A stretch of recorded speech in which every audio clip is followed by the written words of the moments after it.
Hello, my friend. In this video, we are going to talk about how to set up your VPS and how to download your broker's version of MT4 to your VPS. Now, let me be very clear. You do not 100% absolutely need a VPS to run the software. What you do need is you need the software to be loaded on a computer that never gets turned off, never loses internet connection, never loses power or anything like that. Doesn't run updates automatically while you're running the software. So can you get a local computer to do that? Yes, you can. And it really kind of needs to be a local dedicated computer just to run the software to do your trading on. But even if you did that and you had a computer sitting in the corner of your office, you're still taking the chance that it could lose power. We're coming up on some bad weather storms that might be blowing in, whether it be wintertime or summertime. You might lose power. You might have an internet connection issue or whatever. So that's why most people still choose to go with the VPS option, just because they're built to run these softwares. A VPS, again, is just a virtual private server in the cloud. It's a desktop in the cloud, and it's server space assigned to you. All right, so even once you get on a VPS and you log into it, your desktop looks pretty much the same. I mean, you can work your desktop in the cloud just like you do your local desktop. I'm actually recording this video on my local desktop. I'm not on a VPS right now, but your VPS in the cloud looks pretty much the same. I mean, obviously, it's not going to have the same wallpaper or the same icons, but you can work your VPS in the cloud just like you do your local computer. It's just a computer in the cloud is really all it is.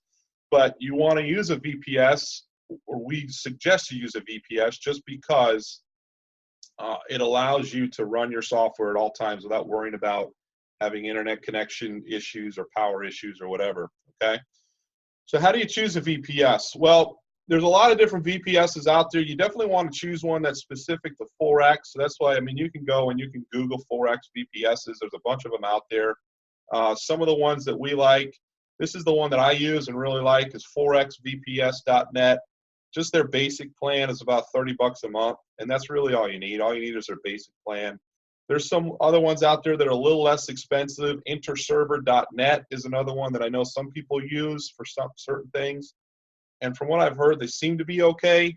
But the way I look at it, I mean, look at this. Their basic one-core system is only $6 a month. So, I mean, $30 a month compared to $6 a month, in my opinion, you get what you pay for. So just be careful. The biggest thing when choosing a VPS is what's called the latency speed. You want to make sure that the latency speed is less than 10.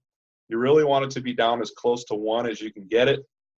And that's basically the speed in which information is shared back and forth, right? So, we're trading in the Forex markets where things happen in milliseconds, and you don't want your latency speed to screw up, the timing of things and all that kind of stuff. So I use forexvps.net. I know a lot of other people use them, really like them, been using them for a couple of years now.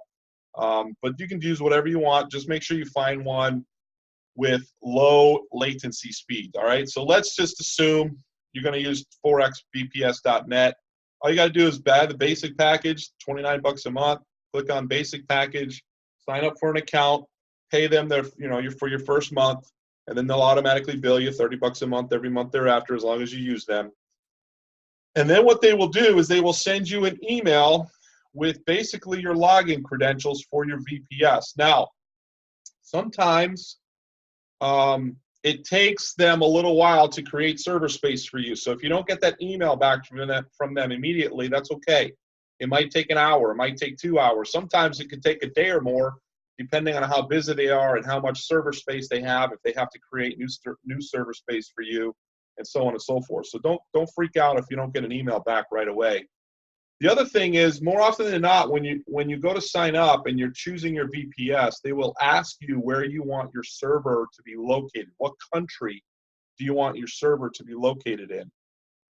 The only thing you need to think about there is you want to choose whatever countries they have to offer.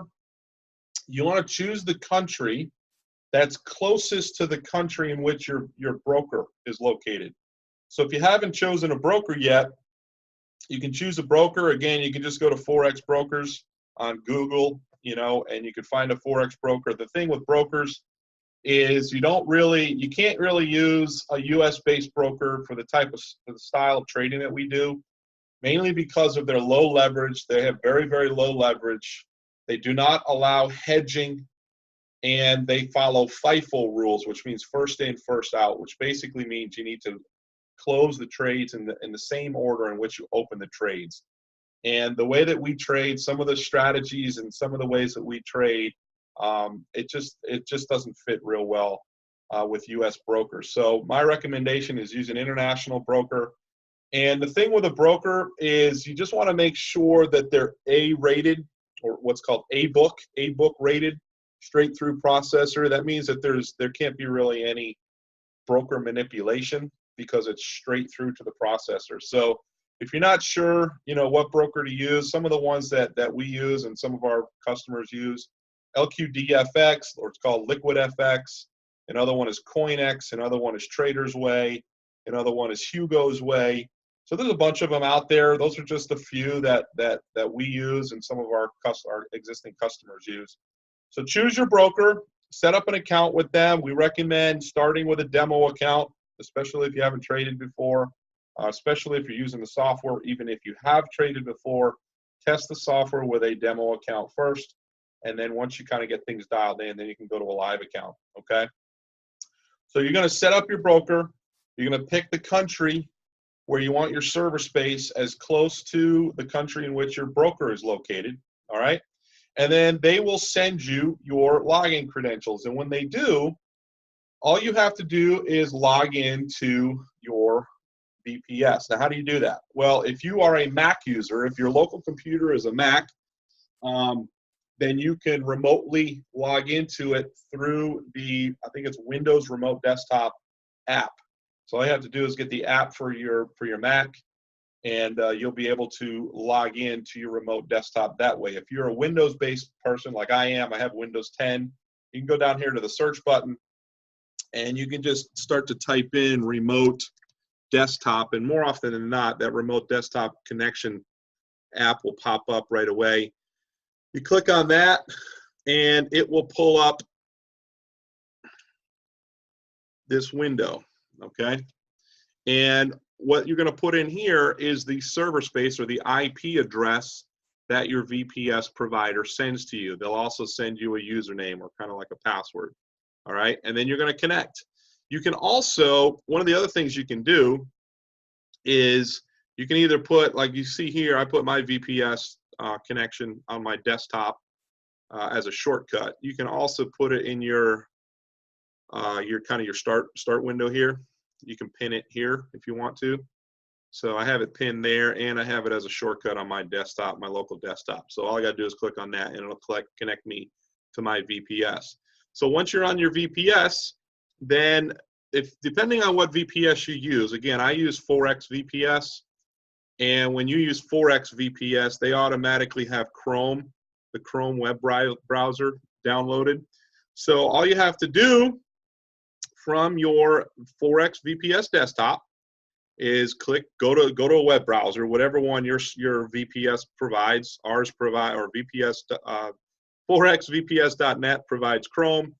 Click on Chrome, go to your broker's website, and let's just say it's LQDFX or LiquidFX. Then you are going to download their version of MetaTrader 4, okay? So let's say this is the home page, right? And all brokers are pretty much the same. I mean, you just need to find their platform, MetaTrader 4, and you're going to download the Windows version because, again, EAs or expert advisors need to run on Windows, okay? So you're going to download their MT4, their Windows version of MT4 to your VPS. Now, if you have CoinX, it's not that different. Just go to Platform, click on MT4. It's going to take you to this page here, and you're going to download the desktop for Windows, right? Every broker is the same. Trader's Way is a little different. So their download MT4 button is over here, lower right-hand corner. And then you'll find it on Hugo's Way as well, if that's who you use. So then all you got to do is download their version of MT4 to your VPS desktop. And then once you're there, all you're going to do is you're going to, let's say you download Trader's Way or whatever, right? So you can have Trader's Way downloaded to the VPS. You're going to open up your Trader's Way account. And this is just a demo. This is an old account I have. Actually, it does say real, but I'm not using this anymore. But I do have my charts drawn up on this one. So, and then from here is where you'll actually physically load the software. And we have other videos that we've done that walk you through loading the software onto your MetaTrader 4 platform. Okay, so that's all I wanted to walk through today as quickly as I could. Setting up your VPS and then downloading your MetaTrader 4 to your VPS platform. And then from there is where you're going to load your software. All right, move on to the next video and walk through setting up your software and getting your trading started.